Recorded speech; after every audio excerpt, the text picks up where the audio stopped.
vocês? Eu sou Viviane Santos e hoje eu serei a sua professora de língua portuguesa, tá certo? A gente está aqui nos estúdios do Educa Recife, mas eu gostaria de lembrá-los, como sempre, que essa aula também fica disponível nas nossas plataformas digitais, no app do Educa Recife que você já baixou, já tem no seu celular, já fez o login, né? Já sabe como acessar e se comunicar com a gente aqui ao vivo. Olha aí o QR Code. Você aponta a sua câmera do seu celular para o QR Code que está na sua tela e baixa os aplicativos. Uma outra forma de se comunicar com a gente também e reassistir essas aulas é lá no nosso canal no YouTube, tá certo? Tá tudo lá. Você pode comentar à vontade.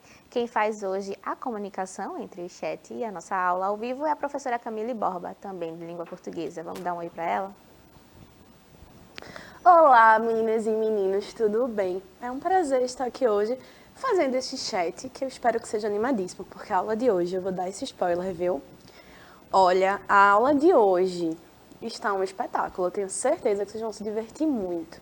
E aí vocês já sabem, qualquer dúvida, qualquer comentário, vocês gritem que a gente não morde, e aí a gente sempre pode se ajudar, viu? Então comentem aqui no chat e aproveitem. Um cheiro! Oi, fiquem à vontade para falar o que vocês quiserem com a professora Camille Borba, ela está super disponível, adora conversar, tenho certeza que vai ser uma conversa muito boa com vocês.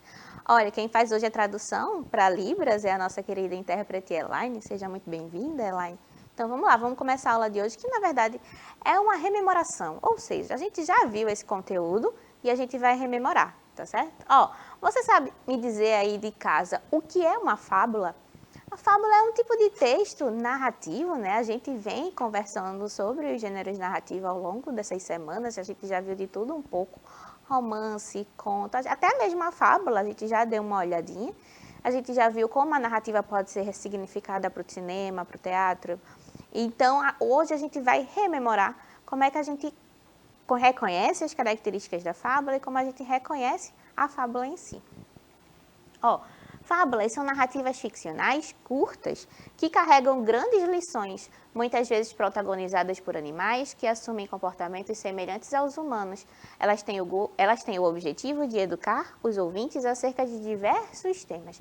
Então, a fábula é esse texto narrativo, ou seja, ela vai contar uma historinha que busca, no final das contas, tentar passar algum ensinamento. Ou seja, fazer com que as pessoas, nós, seres humanos que estamos lendo ali aquela história, consigamos tirar algum proveito dela, ou seja, melhorar a nossa habilidade social, melhorar o nosso comportamento e como a gente se relaciona com outras pessoas por meio do exemplo.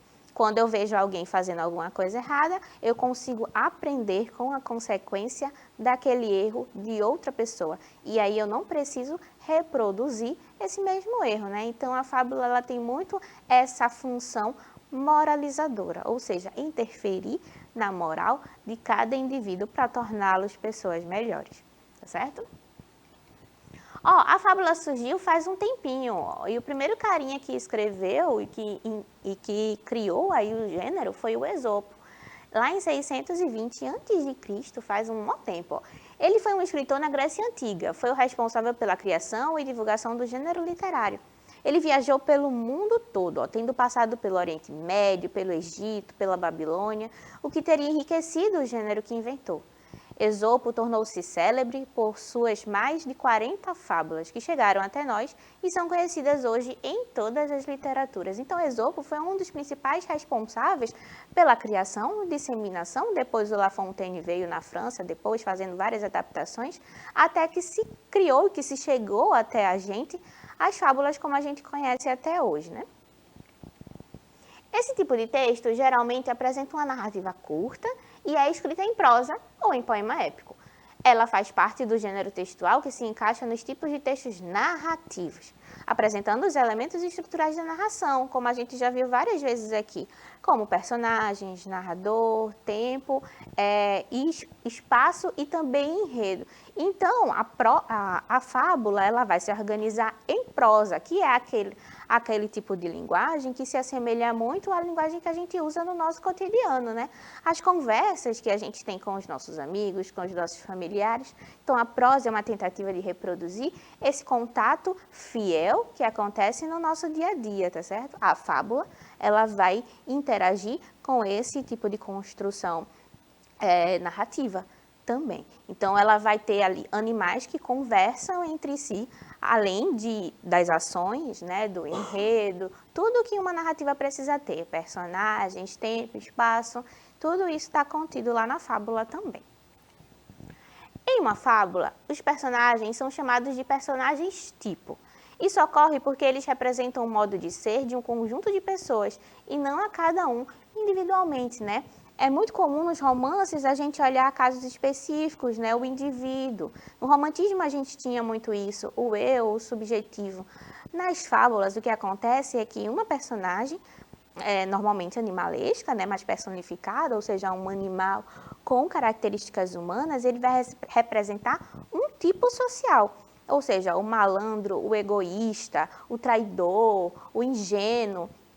E isso faz com que a gente reflita sobre o nosso comportamento enquanto espécie, né? Estamos todos sujeitos a esse tipo de comportamento e qualquer uma dessas emoções. Então, a fábula, ela tem como objetivo também fazer com que a gente reflita sobre se o nosso comportamento foi o mais adequado em toda e qualquer situação que a gente se envolva.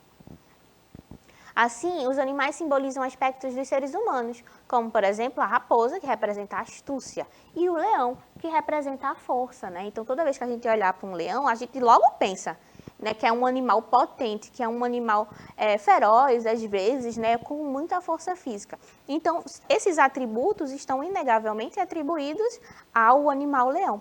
Da mesma forma, outros animais têm características atreladas instintivamente, né? Quando a gente pensa no cachorrinho, a gente logo pensa em lealdade, melhor amigo do homem, etc. e tal. Ainda pertencente ao gênero oral, as fábulas de Esopo são repletas de mensagens que apresentam contraposição entre mais fracos e mais fortes, nas quais, na maioria das vezes, os mais fracos vencem os mais fortes, utilizando a astúcia. Por volta do século XVII, a fábula foi recriada e o francês La Fontaine reescreveu e propagou as fábulas de Esopo, atribuindo a elas o uso educativo. Então, aí quando surge a primeira adaptação das fábulas, né, o La Fontaine vai reescrever, adaptando a moralidade que existia nas fábulas de Esopo. Tá certo? E aí, nessas fábulas, o mais fraco acabava sempre dando um jeitinho ali de ter um final feliz com relação ao mais forte, para ensinar as pessoas de que nem sempre ser o mais forte te coloca numa posição de privilégio, significa que você vai ser sempre invencível, o super-herói de todas as histórias e que ninguém vai te vencer. Isso não é bem verdade, né?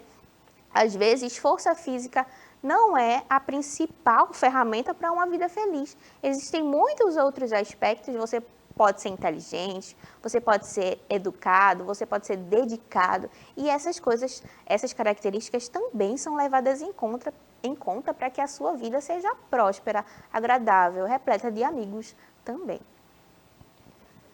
Agora leremos uma fábula chamada O Cão e a Carne. Bora ver? Um cão levava na boca um pedaço de carne quando, ao passar por um riacho, viu no fundo da água a sombra da carne que parecia maior. Soltou a que levava nos dentes para tentar pegar a que via na água. O riacho levou para sua correnteza a verdadeira carne e a sombra, ficando o cão sem uma nem outra. Então, a gente tem a primeira fábula aqui, eu vou trazer 3 fábulas, refletindo sobre a figura do cão, né? Esse animal que a gente tem em casa, que é tão próximo. Então, nessa primeira fábula, a gente tem um cãozinho que estava tentando atravessar o riacho com um pedaço de carne. Ele se distraiu ali, porque a sombra da carne que ele estava levando na água era maior do que a própria carne que ele carregava. E ele pensou assim, opa, eu quero o pedaço de carne que era maior. Então, ele solta a carne que ele estava levando e vai atrás da sombra dentro do riacho. Só que, ao soltar a carne se vai, né, pela correnteza. E aí, o cãozinho não consegue entender, porque ele fica sem uma e sem a outra carne. Então, o cãozinho, ele foi ambicioso, ele quis mais do que ele provavelmente conseguiria carregar e ele acaba ficando sem uma coisa e sem a outra. Muito triste, né? Qual será que é a moral dessa história? A moral da história, a fábula do cão e da carne, nos lembra o sábio ditado: mais vale um pássaro na mão do que 2 voando, e aborda a questão da ambição, ensinando a não sermos gananciosos, Em tempos de crise, o pedaço de carne garantiria a subsistência, mas não satisfeito, o cão vê a possibilidade de alcançar um pedaço de carne ainda maior. Então, minha gente, se você tem uma coisa garantida, certa, que é seu, por que você vai tentar abrir mão por uma coisa que é aparentemente muito maior, mas que você não tem? Então, essa fábula especificamente faz a gente pensar sobre a ganância, né? Por que a gente quer mais o tempo todo? Será que realmente o que a gente tem não é suficiente? E quando o que a gente tem não é o suficiente? Porque às vezes não é mesmo. É preciso ter ambição na vida para alcançar outras coisas. Mas quando a gente tem alguma coisa, olha para ela e não consegue se sentir satisfeito. Será que existe uma diferença entre ganância e ambição?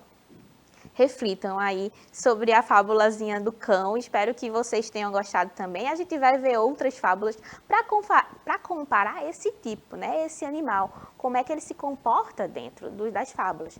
Se cada animal corresponde a um grupo de pessoas, como podemos identificar o cão da fábula que lemos? Essa anterior, né? Será que o cão pode simbolizar um grupo de pessoas ambiciosas, que em muitos momentos não conseguem enxergar com gratidão o que possui. Nesse caso específico, né? Embora quando a gente pense em um cachorrinho, a gente não atribui normalmente esse significado de ganância. Então a gente já percebe que a figura do cachorro ela está se ressignificando, não só como que a gente entende, como parte da personalidade do cachorro, mas também como é que se dá o seu uso nas fábulas especificamente. Mas será que o cão sempre representará o mesmo sentimento em todas as fábulas? Será que sempre que eu tiver um cachorrinho, ele vai significar a mesma coisa? Ou seja, nesse caso aqui, a ambição. Se eu tiver um leão, um gato, um papagaio, um peixe, será que todos esses animais vão sempre representar uma qualidade? Eu acho que não, né? Até porque, para pensar um pouco, os animais, eles são um reflexo da personalidade humana, né? Eles são personificados. E a gente não consegue ser uma coisa só. Nós somos várias coisas ao mesmo tempo, sentimos emoções diferentes. Então, é natural que os animais também tenham uma representação muito rica nas fábulas, né? Vamos ver outro exemplo? O cão e a máscara, uma outra fábula. Procurando um osso que roer, encontrou um cão, uma máscara. Era formosíssima e de cores tão belas quão animadas. O cão farejou-a e, reconhecendo o que era, desviou-se com desdém. A cabeça é de certo bonita, disse, mas não tem miolos. Esse cão aqui, ele é muito mais esperto do que o primeiro, né? Ele tem ali uma certa sapiência, uma certa inteligência com relação àquilo que parece muito bonito. A máscara estava lá, toda enfeitada, bonita, mas por dentro da máscara não tinha o quê? Uma cabeça, não tinha uma pessoa por trás. Então, ela era um visual, mas a mente estava vazia. Qual será a mensagem que essa fábula quer transmitir com relação ao cão, à personalidade do cão e com relação à nossa própria personalidade, né? Será que a gente se ilude muito com a beleza? Qual é a moral dessa fábula? A moral diz assim como a máscara, muitas pessoas têm beleza, mas parecem vazias por dentro, não tem substância. Então, na primeira fábula a gente tinha um cãozinho ambicioso que teve um final triste porque perdeu a sua comida, perdeu a sua carne, na segunda a gente tem um cãozinho ali crítico. Ele está dizendo, olha, muita gente é bonita, assim como essa máscara, mas não tem nada por trás. Então, beleza sozinha não é o suficiente. É claro que a gente quer ser bonita, a gente se arruma, né? A gente toma banho, a gente coloca uma roupa legal, a gente passa maquiagem, arruma o cabelo, a gente quer estar bonito. Eu quero estar bonita aqui no vídeo para vocês também. Mas só isso, se eu chegar aqui só com beleza, será que eu consigo manter o interesse de vocês? Eu acho que não, né, professora? Não é? Então, a gente precisa de mais. E como é que a gente consegue ser uma pessoa desenvolvida intelectualmente? Através do estudo, através do que vocês estão fazendo agora. Então, eu acho que vocês estão no caminho certo para agradar esse cãozinho aí da segunda fábula, tá certo? Além da máscara, a gente precisa também desenvolver a nossa cabeça, a nossa mente. Ou ainda, eu trouxe uma terceira história para a gente refletir sobre a figura do cãozinho. Mas antes de eu contar essa terceira história, vamos dar um pulinho lá no chat? Eu sei que vocês devem estar animados. Será que vocês estão me assistindo? Será que eu estou falando sozinha? Vamos falar com a professora Camille? Olá, professora Vivi. O chat hoje está um pouco silencioso, mas eu acho que é porque eles estão refletindo. Eu estou aqui refletindo demais sobre as fábulas. Por quê? Porque é interessante a gente pensar que a fábula, ela usa um recurso muito metafórico, né? Para passar uma mensagem que talvez de outro modo não seja tão palatável. Porque, veja, às vezes a gente tem uma tendência de ir contra autoridades, né? Por exemplo, sua mãe diz, a beleza é superficial, mas aí você não vai dar ouvido à sua mãe às vezes. Mas aí vem uma história que pega e faz e conta essa mesma lição de uma forma alegórica, de uma forma que você se identifica sem perceber que está se identificando. E aí, quando vê, a gente se pega refletindo sobre algumas coisas através das histórias, através das fábulas. Por quê? Porque tem esse background, né, moralizador. E eu acho que não só as fábulas, as histórias, no geral, elas nos ensinam muito. E aqui, o Luiz falou que gosta de fábula. Perguntei se ele tinha alguma preferida, ele ainda não me disse. E perguntei também para eles, na primeira fábula do cãozinho, eles teriam levado sua carne ou teriam trocado a carne pela sombra? Porque às vezes a gente acha que a gente seria o cão esperto que não trocaria. Mas a sombra, ela parece tão atrativa que a gente vai e troca o que é o certo pelo que a gente não tem certeza. E tudo bem, porque faz parte do aprendizado. Mas estou aqui curiosa pela terceira fábula, porque eu estou aqui confabulando sobre o papel do cachorro aí nessas fábulas. Por enquanto, eles estão aqui quietinhos, mas tem gente assistindo e eu tenho certeza que eles estão adorando essa aula. Tá vendo, minha gente? Muito obrigada pela participação de vocês. É meio difícil, né, saber como é que a gente reagiria com relação à carne, né? Porque a gente sempre acha que é a pessoa mais esperta do mundo, até entrar numa situação que você não sabe como reagir. Por que que você caiu nessa cilada, né? Ó, vamos para a terceira fábula? Eu trouxe uma outra, que também vai ter a figura de um cão aí. Ó, o ladrão e o cão de guarda. Um ladrão, desejando entrar à noite numa casa para roubar, deparou-se com um cão que com seus latidos o impedia. O cauteloso ladrão, para apaziguar o cão, lançou-lhe um bocado de pão. Mas o cão disse, bem sei que me dás este pão para que eu me cale e te deixe roubar a casa. Não porque gostes de mim, mas já que é dono da casa que me sustenta toda a vida, não vou deixar de ladrar enquanto não te fores embora, ou até que ele acorde e te venha afugentar. Não quero que este bocado de pão me custe morrer de fome o resto da vida. Então, olha, como esse cãozinho, terceiro, está muito mais próximo do que a gente pensa quando a gente reflete sobre a figura do cão, né? Ele é um cão fiel. Será que a fidelidade dele é simplesmente porque ele é amigo do homem ou será que é porque ele recebe alguma coisa em troca dessa amizade, né? Afinal, o cãozinho está ali, ele tem abrigo, ele tem comida, estadia, ele tem tudo o que ele precisa. Então, ele não vai trair o dono da casa, ou seja, deixar de ladrar, né? Porque o ladrão chegou ali e ofereceu pão. Então, ele foi esperto no sentido de que precisa manter a condição de vida dele, ele precisa manter a casa que ele tem, ele precisa manter a comida e ele também é perspicaz, porque ele olha para uma situação e sabe também como sair dessa situação sem se prejudicar. Contudo, a fidelidade do cãozinho é um pouco questionável, né? Porque não é simplesmente só amizade. Existe aí uma relação de dependência entre o bichinho e o dono da residência. Ó, qual seria a moral da história? A lição que fica é que devemos pensar no longo prazo, não nos deixando enganar pela recompensa imediata, ou seja, aquilo que é muito atrativo agora, né?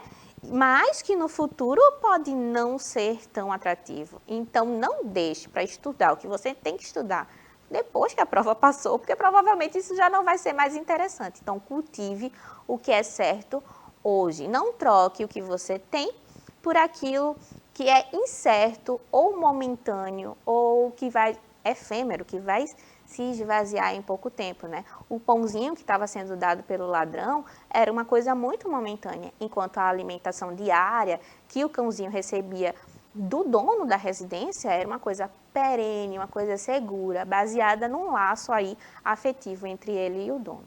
Então, a gente tem aí o contraponto entre as duas realidades e o cãozinho, muito sabiamente, decide ser leal ao dono da casa.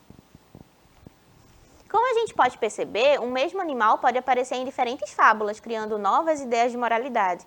Ele não precisa trazer sempre o mesmo valor ou questionar a mesma coisa, né? Assim como a raça humana é múltipla, muito modal, né? A gente se molda a depender das circunstâncias, a depender das pessoas. A fábula, ela tenta reproduzir essa mesma adaptabilidade humana. Então, o cãozinho, embora seja a figura do mesmo animal, ela vai ter múltiplos usos, múltiplos significados também nas fábulas. E quanto às características da fábula, vamos relembrar um pouquinho? A fábula apresenta uma narrativa alegórica, como a professora Camille estava falando, né? Em prosa ou em poema épico. A alegoria que vai ser esse recurso de metáfora, né? De criar novos contextos através dessa comparação com realidades que não existem. Seus personagens são antropomórficos, ou seja, animais com características ou comportamentos humanos. Então, a gente tem aí animais que não se comportam exatamente como animais. Eles podem ter uma característica ou outra, um hábito ou outro, comer a mesma coisa. Por exemplo, o leão é carnívoro, então o leão pode ir caçar. Ele mantém alguma coisa que é das características dos animais, mas eles também apresentam outras características que são emprestadas dos humanos. Então, o leão vai caçar, mas aí, no meio da história, ele começa a conversar com uma hiena. Então, a partir do momento em que ele começa a conversar, ele já emprestou características dos humanos para a história, para a narrativa. Através do comportamento dos animais, representa virtudes, qualidades e defeitos dos seres humanos. Então, na verdade, a fábula existe para que a gente coloque o dedinho na consciência e pare para pensar, opa, será que eu estou agindo de maneira correta aqui? Será que eu posso melhorar a minha atitude com relação ao outro, com relação a mim mesma? Massa, né?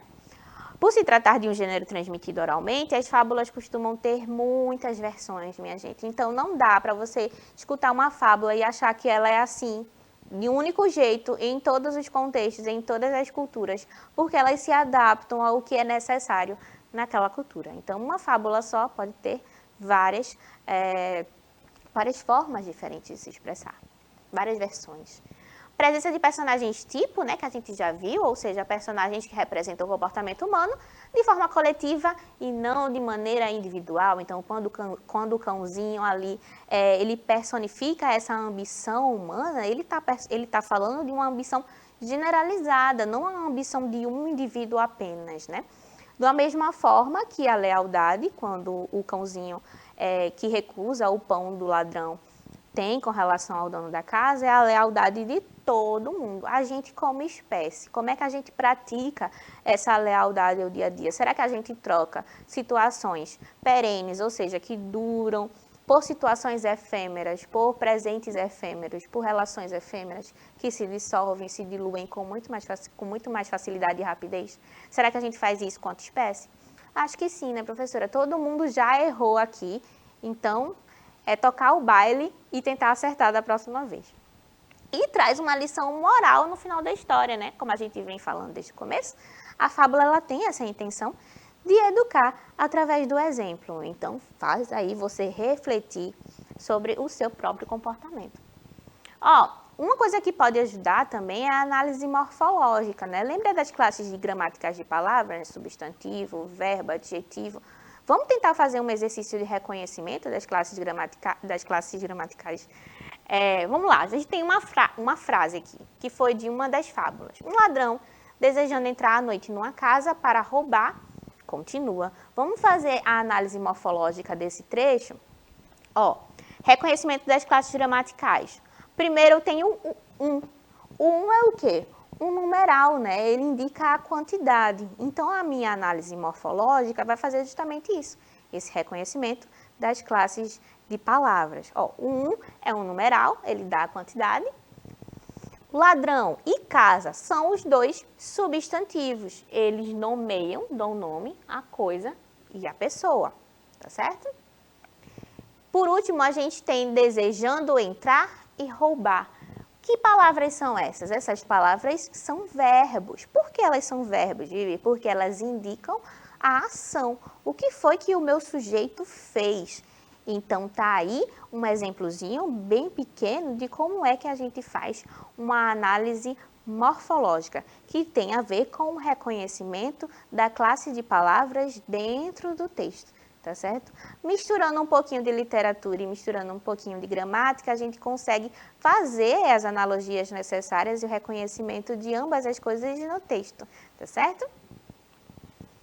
Resumindo, no fundo, embora a fábula seja um gênero infantil, ela acaba questionando muito profundamente a natureza de nossas ações e como podemos ser melhores e mais espertos a cada dia. Pode parecer um gênero muito bobo, né, quando a gente pensa em fábula, um gênero infantil que só serve para as crianças, mas no fundo a fábula tem um serviço para todo mundo. Fazer questionar-se, questionar a sua moralidade, questionar o seu comportamento com relação ao outro indivíduo. Como é que você pode tornar a sua vida melhor e ajudar a vida do outro a ficar melhor também. Então, olha como ela mexe com a nossa essência com relação a ser humano. O que é que significa ser humano para você? É ser solidário, é ser gentil, é conseguir agregar valor a todas as amizades que você tem, a sua família também.